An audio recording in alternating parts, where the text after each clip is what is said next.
Podcastirmãos.com. Olá, pessoas!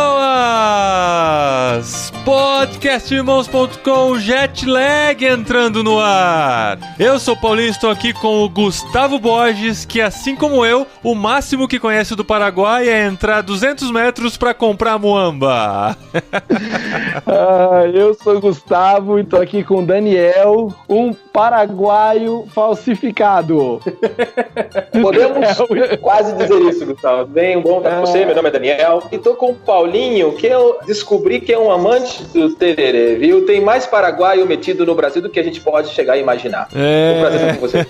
E hoje a gente vai discutir aqui com o Daniel, que está no Paraguai, aqui a 1 hora de jet lag, só bem pertinho, simplesmente para discutir o que é melhor, o chimarrão ou o tereré.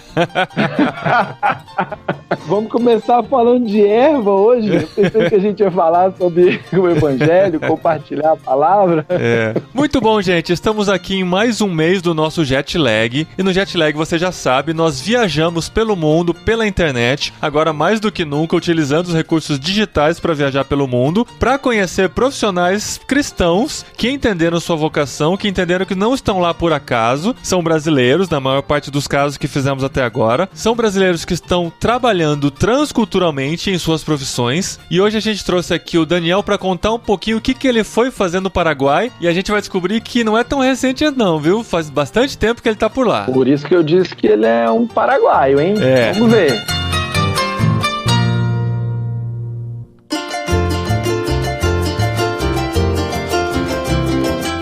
Muito bom, gente, estamos aqui em mais um jet lag. Esse já é o 13º episódio. Olha só quanto a gente já viajou, quantos lugares você já conheceu com a gente. E é muito legal ter essa experiência de conhecer pessoas que estão sendo úteis no reino de Deus e fazendo coisas incríveis em outras realidades. E hoje a gente tem aqui o Daniel, que vive no Paraguai há bastante tempo já. E a gente queria saber, Daniel, você se considera mais brasileiro ou paraguaio? Eu tenho o privilégio de morar aqui há muitos anos e o meu sotaque passa bem desapercebido. Então o pessoal pergunta, você é brasileiro, você é paraguaio? Tem um sotaque, às vezes, uma palavrinha ou outra. Aí quando eu paro pra pensar, onde eu estive mais tempo? Aí no Brasil ou aqui? Então eu acho que a resposta hoje em dia é, eu sou mais paraguaio, viu? Eu já sou mais paraguaio que brasileiro. Estou mais pra cá, onde estou atualmente, do que pra aí. Ah, e outra coisa, o meu português anda meio enferrujado. Então se der uma derrapada, pode rir, tá autorizado. Na verdade, Daniel, a pergunta que você tem que responder é, quando jogam Brasil e Paraguai numa Copa do Mundo, pra quem você torce?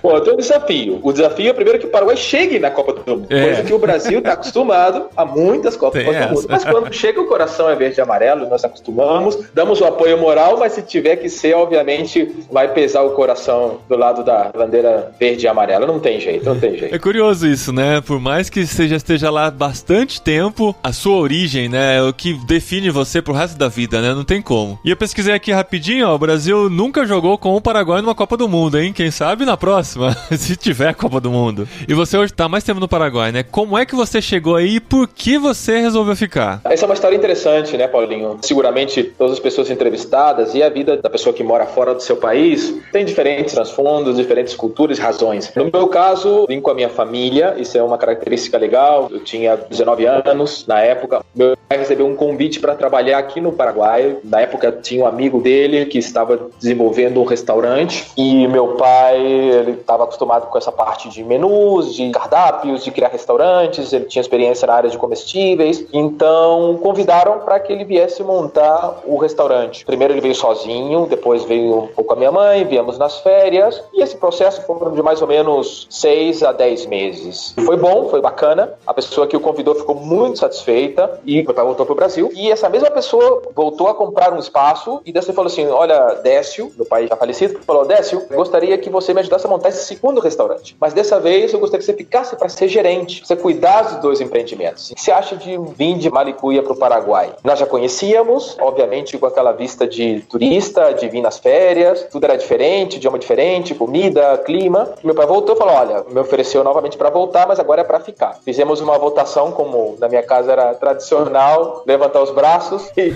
terminou ganhando a vinda para o Paraguai e graças a Deus Deus, foi uma das melhores decisões, se não a melhor que eu tomei na minha vida. Cara, foi na votação mesmo? Literalmente. E você votou a favor ou contra? Essa é a pergunta. Na verdade, o resultado da votação foi bem bacana, porque foi unânime, viu? Os 4 da minha mãe, minha irmã, tem uma irmã menor, meu pai e eu votamos por sim. Vamos tentar. Nós entendemos que era uma oportunidade legal, que era uma cultura diferente. Não tivemos medo. Hoje em dia a gente olha pra trás e pensaria, uau, vocês vieram sim. E eu não falava nada, hein? Isso é uma coisa que a gente vai conversar seguramente. Não falava nenhuma palavra. Mas vambora, vamos de cabeça e estamos aqui até hoje. Que legal, cara. Acabou ficando, tava solteiro ainda, tava estudando. Com 19 anos é mais ou menos a época que tá decidindo. Na verdade, se seguir o ciclo normal, com 19 anos você já tá numa faculdade, né? Como é que você tava na sua vida? Eu estava justamente nesse processo de seguir a faculdade. Foi uma das coisas que realmente terminaram pesando, mas a vontade de vir, de crescer. Tinha uma pessoa muito querida, minha namorada naquele momento, mas, enfim. É interessante um comentário, né? Naquela época, uma carta demorava 8 dias para chegar. Imagina só, o pessoal que tá escutando agora não vai acreditar, mas vim, e aí ficamos um tempo à distância, por dizer assim, por cartas de 8 em 8 dias. Aí depois a coisa já não prosperou e a gente foi criando raízes aqui também, né? E você chegou a estudar aí, chegando no Paraguai? Sim, tem uma formação na área de turismo, né? E também tem estudos na área teológica. Não sou licenciado, como a gente fala em espanhol. Não tenho, porque realmente eu viajava muito por trabalhar em turismo. E a reta final da teologia não pude terminar pela licenciatura, como se fala em espanhol. Mas tenho o prazer de dizer que foram 4 anos no seminário, foram ótimos, de muito crescimento espiritual para mim. Aqui é a licenciatura também, tem a licenciatura e o bacharelado. Ah, beleza, olha só, tô até muito tempo aqui, já até esqueci alguma coisa por aí.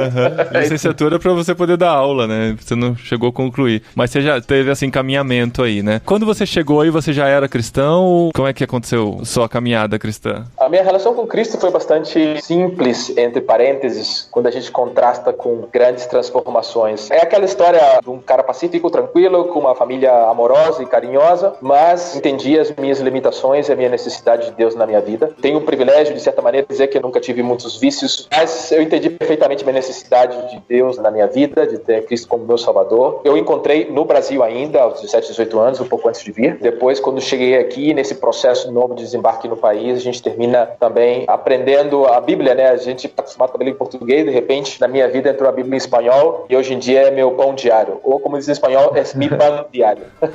A Reina Valéria. Isso, 1960. É a mais tradicional aqui que a gente tem, é a Reina Valéria. É interessante a história dessa tradução, acho que enterradas de 1600 e alguma coisa, do Casaro de la Reina, que fez a primeira tradução, depois teve uma revisão, enfim, é o que nós temos até hoje, bastante parecida com a original, porque como feita em língua castelhana, né, em espanhol da Espanha, e trazida naquele momento ao Novo Mundo, por dizer assim, ela manteve muitas das características antigas. Pois é. Eu tô lendo a Bíblia em espanhol também, porque a gente tem interesse, né, estamos estudando espanhol aqui, e eu queria saber de você também, Daniel, você falou que você chegou sem saber nada do espanhol, né, e a primeira impressão que a gente tem é que o espanhol é muito parecido com o português, a gente começa a ouvir, começa a entender muita coisa, mas quando você entra nas conjugações verbais, nos tempos verbais e nas nuances da língua, você começa a ver que, assim, é mais difícil do que parece, né? Como é que foi pra você aprender o espanhol? Isso foi um dos principais desafios que nós tivemos aqui, eu falo pela minha família também, mas basicamente por mim, porque pela minha própria carreira, eu trabalho na área comercial, então a comunicação é uma coisa fundamental para que eu possa desenvolver meu próprio negócio e fazer o meu trabalho de forma correta. Nós chegamos aqui como família e não falávamos nenhuma só palavra, né? Além do tradicional, gracias e por favor e hola, que tal? Hola, que tal? Como estás? Essas frases feitas, né? E isso é interessante porque o espanhol realmente é muito similar. Na verdade, compartem a mesma raiz, né? A raiz latina, mas tem um truquezinho, porque como é tão parecido, às vezes você derrapa e não se dá conta. Sim. Eu tenho o privilégio de poder falar um pouco de inglês também, e isso não acontece em inglês. Você automaticamente, quando está falando inglês e fala alguma coisa errada, você percebe que, opa, essa palavra não corresponde, né? Ou não está bem colocada, eu usei um idioma diferente. O espanhol faz você se sentir como ser enamorado do idioma, começa a falar e de repente saem umas palavras que não correspondem e você nem se dá conta. Então a pessoa fala pra você, peraí, o que você disse? O que era isso? Aí você tem que explicar, não, desculpa, não mudei a chave, né? Mas isso é uma cultura que nós temos no Brasil, interessante, brasileiros falam isso com muito carinho, acreditam, não, eu falo espanhol, e na verdade não é tão assim. Eu estou de acordo com você. Quando a gente chega nas conjugações, o negócio fica pesado. Gente, é muito complicado, cara. A hora que começa a colocar os pronomes como uma palavra só no final do gerúndio, do infinitivo, do imperativo, é uma loucura. Isso é muito legal. É aí que que você vê a diferença do idioma. Né? É aí que você separa os homens dos meninos, né, cara? É isso aí. Quando eu comecei também a aprender espanhol, eu precisava estudar todo dia os temas que eu ia trabalhar naquele dia, porque eu passava vergonha no trabalho. Eu não conseguia escrever um e-mail sem pedir pra alguém dar uma revisada. Porque não tinha Google Tradutor, né, gente? Não, até que não sei. Não era tão bom quanto hoje, eu diria. O problema todo não é só o Google traduzir, né? Não sei se porque eu estava aprendendo a falar espanhol na Argentina, é um espanhol raro, como eles mesmos dizem, né? É um pouco diferente. Então, o que você acha que às vezes aquela palavra não encaixa lá, né?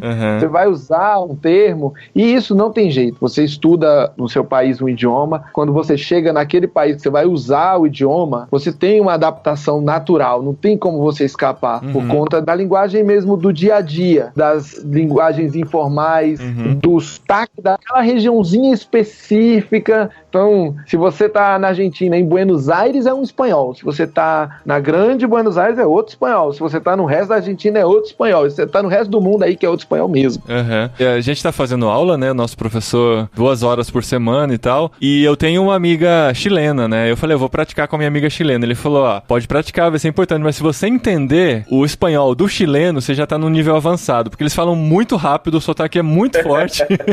Isso é verdade mesmo. E tem uma coisa engraçada, né? O continente inteiro, ele fala o espanhol com as variantes locais, com os acentos, com as gírias de cada um dos países, mas você percebe, né, claramente que, na minha opinião, vale dizer, posso estar falando uma coisa que não é correta para alguns, mas você, quando fala, por exemplo, o pessoal da Colômbia, você entende eles de uma certa maneira, o da Argentina também, os chilenos já custam um pouco mais, os bolivianos são difíceis. É interessante porque eu tive a chance de trabalhar numa companhia aérea, desenvolvendo uma posição comercial, então viajei pela América do Sul inteira, faltou Equador e faltou Venezuela, mas tirando esses dois, tive a chance de estar em todos os países mais tradicionais, né, latino-americanos da América do Sul, e você tem que estar bem atento para alguns países, o Chile principalmente, eles falam bastante acelerado, eles aceleram na parte final, o argentino fala bastante cantado, muito achar, me vou achar, cabacho, seguramente o Gustavo vai lembrar disso. Eu costumo falar que o argentino falando espanhol é como o carioca falando português, é chiado. Isso. Entendi. Então, e o Daniel é carioca, né? Mas ele não é chiado, eles já estragaram o sotaque dele. Já fiquei neutro, né? Quando você já fica assim falando com pessoas de outras áreas, obviamente. Eu tenho a minha mãe, a minha irmã no Rio, tenho, obviamente, parentes, a gente sempre em contato, consumo meios também, informações do Rio, mas terminei pegando um sotaque meio, não sei se neutro, não é a palavra adequada, talvez, uma mistura um pouquinho dos dois, mas é isso mesmo. Você deu uma informação nova aí, então. Sua família voltou pro Brasil e você ficou. Como é que foi essa ruptura, digamos assim? Né? Isso é interessante. As pessoas que moram nos países vão poder lembrar e talvez tenham a mesma situação como a minha. Ainda que nossa família era muito unida, comíamos a mesma coisa, morávamos na mesma casa, a adaptação é diferente de um para outro. E realmente eu tive o privilégio de sentir-me em casa desde o primeiro dia. O Paraguai tem as portas abertas para os brasileiros, essa é a minha percepção. Ainda que historicamente é uma história complicada entre o Brasil e o Paraguai, mas de forma geral o paraguaio é muito receptivo para o brasileiro e isso ajudou bastante. Não assim a minha irmã, tem uma irmã 2 anos mais nova, onde realmente a adaptação foi mais complicada para ela. Então, ela morou muitos anos aqui, terminou a carreira dela, minha irmã é médica veterinária, estudou aqui no Paraguai, ela terminou tudo bem, mas quando deu a oportunidade, ela sentiu que o lugar dela era aí. Então, terminou voltando. E no caso, a minha mãe fica um pouquinho lá e um pouquinho aqui, mas mora com a minha irmã no Rio de Janeiro. Então, faz com que a sensação, a adaptação, as raízes, como a gente costuma falar, varia um pouco de pessoa a pessoa, né? Então, é tão pessoal isso. Eu me senti tão amado, tão querido, e a minha irmã se sentiu querida também, mas não na mesma intensidade. Então, já tá de Malicuia de novo no Brasil. Sua família voltou pro Brasil antes de você se casar ou depois? Minha família, minha irmã e minha mãe voltaram antes. Sou casado já, graças a Deus, muito bem casado. Com brasileiro ou paraguaia? Não, paraguaia. Minha esposa é paraguaia. Olha isso. As raízes foram tão profundas que o coração terminou sendo fisgado por uma paraguaia, graças a Deus. Minhas filhas, por estar aqui, eu tô aqui de forma continuada, né? Acho que a gente não chegou a falar isso. Eu vim aos 19, hoje em dia eu tenho 47, então dá pra gente fazer um cálculo mais dos 25 anos, bota aí. 28, vai. Isso, para ser mais preciso. E as filhas falam português ou você não cultivou isso muito dentro de casa? Olha, é uma coisa interessante. A compreensão é 100%, até porque a minha mãe também passa uma temporada conosco, as minhas filhas entendem. A maior, que tem hoje em dia 15 anos, ela fala um pouco mais desenvolta nessa parte do idioma. As outras são um pouco mais escutando, entendendo 100%, mas falar custa um pouco mais. Porque nesse meu caso, o meu casamento tem duas pessoas de duas nacionalidades. Então a mãe geralmente costuma puxar muito pela mãe, pobrezinha, não bota a culpa nela, é minha responsabilidade. Termina falando o idioma do onde nós estamos, né? Onde fala no colégio, onde a mãe, no caso, obviamente, nesse caso, fala o espanhol, fala o castelhano, então faz com que o idioma número 1 seja o castelhano, mas enfim, nos entendemos bem. Eu aprendi na escola que no Paraguai fala espanhol, mas também fala guarani. Isso é verdade? As pessoas falam guarani na rua? Sim, mais que verdade. Na Concepção, realmente, isso é interessante. O Paraguai tem 2 línguas oficiais. Não é o único país que tem. Na América Central também tem várias línguas indígenas nativas, mas o Paraguai é o nosso vizinho mais próximo do Brasil, por dizer de alguma maneira, que tem 2 línguas oficiais. É o castelhano, o espanhol e o guarani. E interessante que o guarani, ele é muito falado no Paraguai. Nas grandes cidades, digamos assim, né, tendo a proporção e a dimensão que significa grandes cidades, nós somos cidades de 2 milhões, 1,5 milhão, enfim, como outras cidades médias ou menores do Brasil, mas você fala o castelhano no dia a dia. Mas quando você sai um pouquinho mais para o interior, é guarani. E quanto mais interno é a sua ida por interior, realmente uma cidade bem no interiorzão, no meio do Paraguai, aí eles entendem o espanhol, mas o guarani é o idioma número 1 disparado, viu? E é bem diferente. O guarani não tem nenhuma relação ortográfica, gramatical com o latim, né, de onde vem os nossos idiomas. Ele tem outra raiz, tem outra construção idiomática, tem outra estrutura e é difícil, viu? É bem difícil. Você consegue se comunicar em guarani?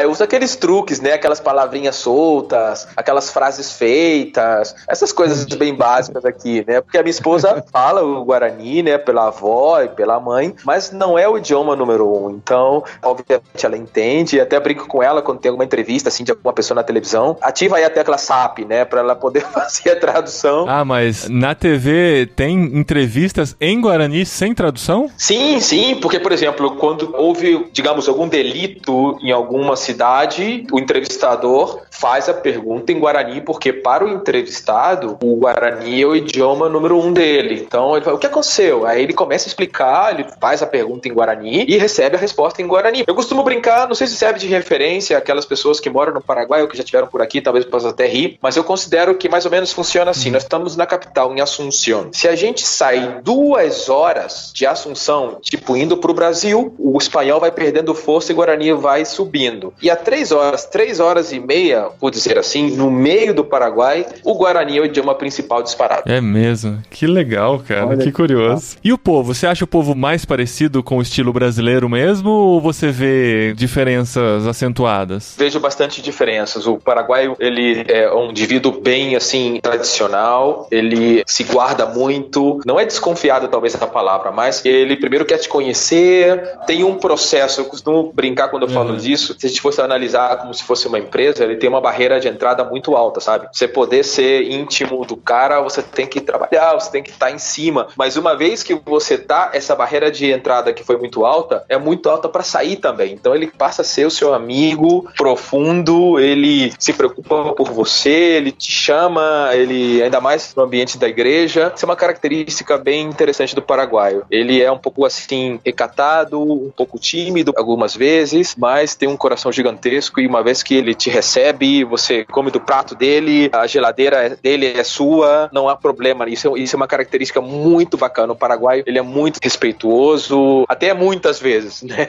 Então, assim, são muito dóceis, são muito agradáveis. Eu gosto muito. E quando vocês tomam tereré, vocês compartilham a mesma cuia? Compartilhavam antes da pandemia, né? Vai ter que mudar agora o estilo.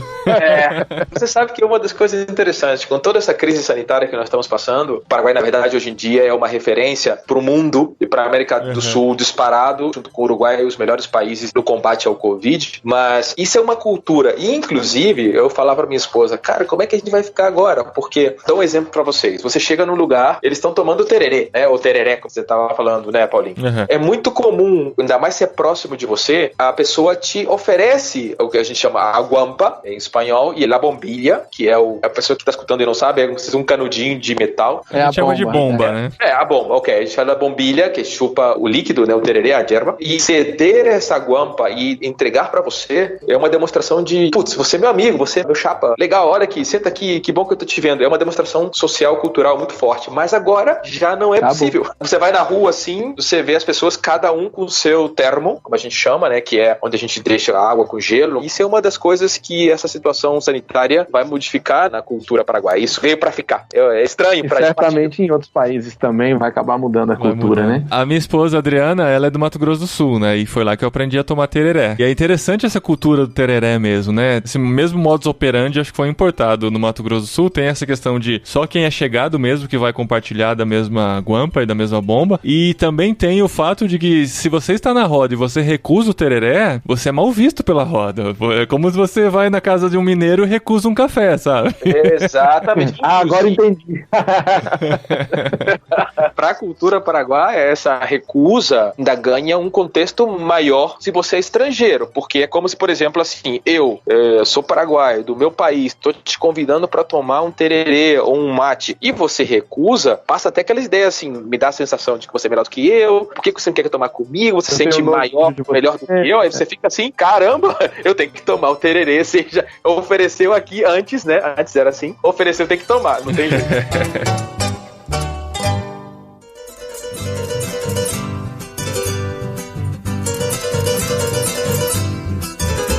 E como a partir da sua profissão, do seu trabalho, do trabalho que você desenvolve aí, você se vê como um fazedor de tendas? Desculpa, a gente foi conversando e no fim eu não sei se ele é um bummer, um fazedor de tendas, um negócios pro reino, no fim das contas, onde é que ele se encaixa, Gustavo?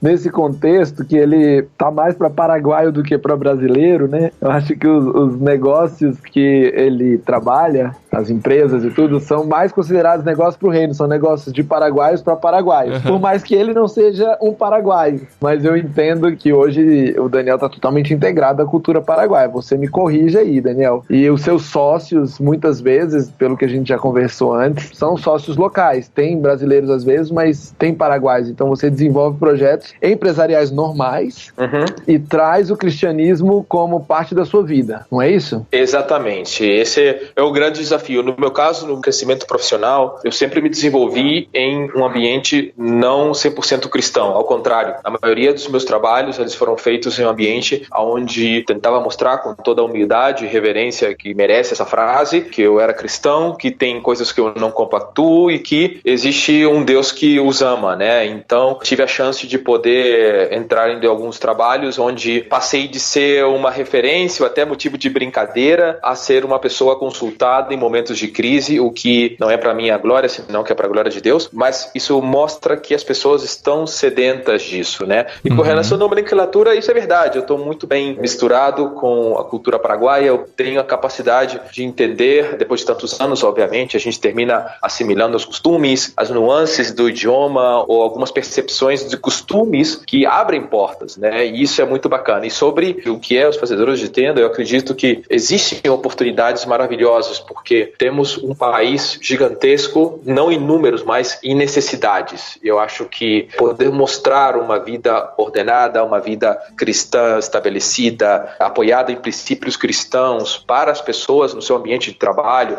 pregando o evangelho, isso é uma arma potente para uma nova geração que está vindo atrás e é a mesma que estamos agora, mas a que virá também, onde é possível ser cristão e conviver com as pessoas, marcando o território, mas pro lado de Cristo, né? Que excelente. Amém, muito bom. Muito bom. Agora que a gente entendeu um pouquinho mais da cultura, como é que funciona o cristianismo aí no Paraguai? A gente vive aqui no Brasil sempre ouvindo notícias de países onde há perseguição, ou onde o evangelho está crescendo e tal, e a gente acaba escutando muito pouco sobre como é o evangelho aí. E você disse que chegou recém-convertido, mas logo foi abraçado por uma igreja e começou a se desenvolver a sua vida cristã, e hoje eu te conheci por meio de um amigo em comum, num contexto de uma igreja, no contexto de você trabalhando na obra do Senhor. Como que funciona funciona isso aí no Paraguai? Como é que é compartilhar o evangelho? Como é que é a aceitação das pessoas? Como elas se relacionam com o cristianismo? O Paraguai é um dos países com maior quantidade de católicos, proporcionalmente falando. Entendo eu que é em cima de 80%. E a presença cristã evangélica,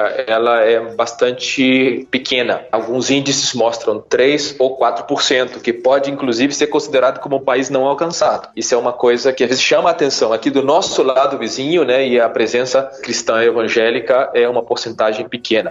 Ainda assim, é interessante, porque no norte do país tem uma grande presença menonita. No começo do século XX e no final do século XIX foram chegando visitas de imigrantes fugindo da perseguição religiosa, fugindo de guerras e de fome. O Paraguai ofereceu para eles uma oportunidade para que eles pudessem ter uma terra. Só que nessa oportunidade não disseram para eles que a terra que eles iam dar era uma terra muito difícil, não era uma terra fértil, era um clima semiárido, bem seco, e vieram imigrantes do Canadá, da Alemanha, da Rússia, e vieram para o Paraguai desenvolvê-lo. E hoje em dia são cidades super desenvolvidas. Quando você as contrasta, as compara com cidades paraguaias ou nativas, por dizer assim, quando você chega nessas colônias menonitas, você fica assombrado, né, pelo desenvolvimento que eles tiveram. Então, no Paraguai não existe a perseguição, por um lado, que é muito positivo, mas muito pouca presença evangélica, o que também chama muita atenção, né? Existe portas abertas, tem receptividade para conversar o evangelho, para fazer evangelismo, para poder fazer convites. Existe a presença de denominações tradicionais, como os batistas, presbiterianos, metodistas, Assembleia de Deus e outras denominações, mas realmente temos que conquistar esse país para Cristo no que se refere à presença evangélica em si, né? Isso é uma coisa que sempre chama muito a atenção. Como é que é o povo para receber o evangelho? Existe gente pregando publicamente na praça? É ok? Ou é mais numa relação 1 a 1? Pela própria característica do Paraguai de ser um pouco mais reservado e tradicionalista, geralmente é 1 a 1.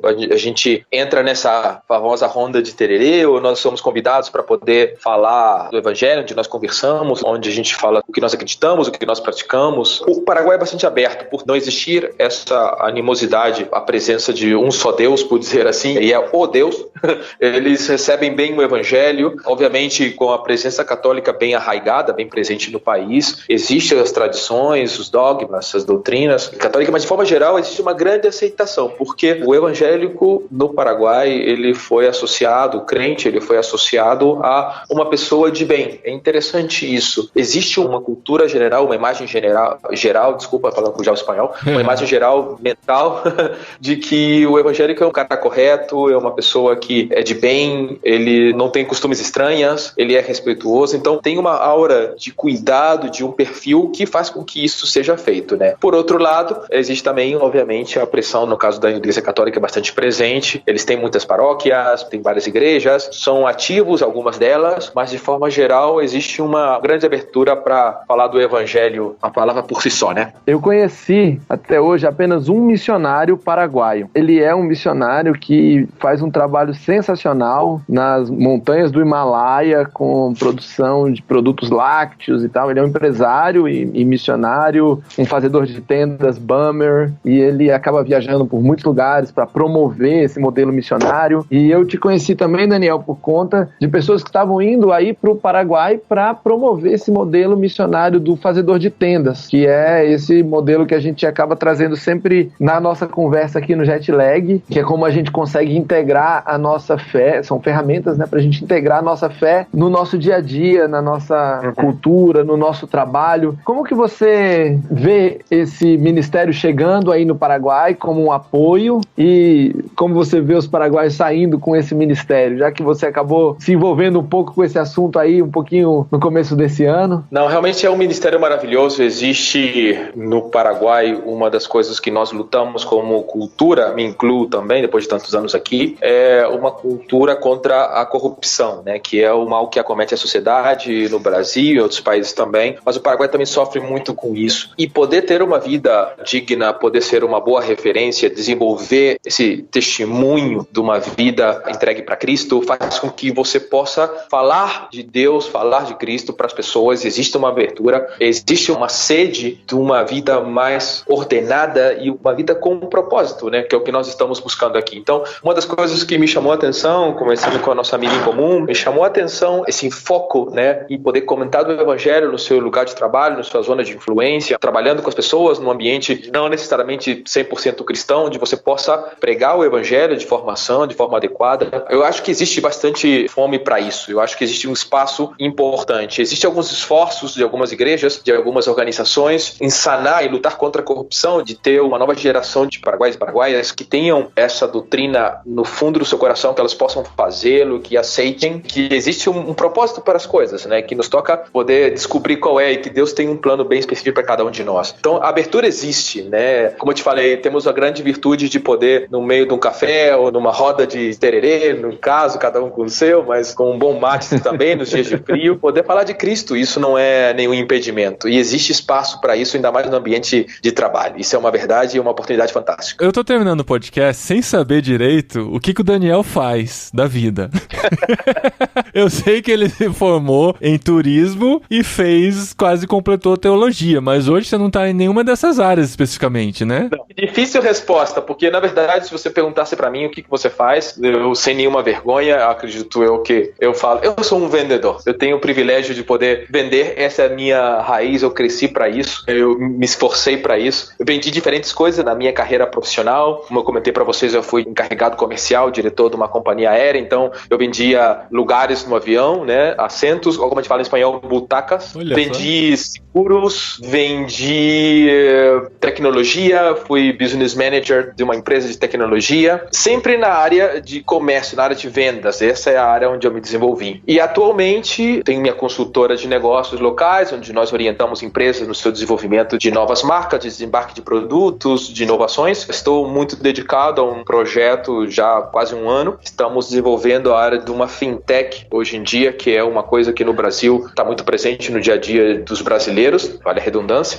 mas aqui no Paraguai temos um campo muito grande a explorar, né? Então, com os meus sócios, nós desenvolvemos uma sociedade as quais estamos trazendo ao país soluções e inovações na área de fintechs, ou seja, tecnologia para a área financeira, para deixar o Paraguai mais perto das inovações tecnológicas que nossos vizinhos estão tendo. Aqui ainda é muito incipiente, é muito básico a oferta de produtos financeiros, então nós estamos desenvolvendo um projeto maravilhoso aqui. E esse tipo de trabalho que você desenvolve, né, provavelmente envolve o relacionamento com muitas pessoas, né? Deve passar o dia todo em reuniões online no momento, e isso faz com que você consiga se aproximar de pessoas que talvez você nunca chegaria se não fosse por causa do trabalho, né? Com certeza. Isso é uma realidade porque, como eu comentava para vocês, por a minha veia passa sangue de vendedor, então é uma coisa que me motiva, o que me faz dia a dia falar com diferentes pessoas, diferentes estratos, desde pessoas com recursos realmente importantes, de empresários, até pessoas que trabalham com o dia a dia, entregadores, pessoas da área de comércio, da área que seja, né? Então, isso me dá uma gama muito grande de contato e poder comunicar-me com elas no idioma fluente, como é o caso espanhol para mim, me abre muitas portas. E realmente eu falo com muitas pessoas todos os dias.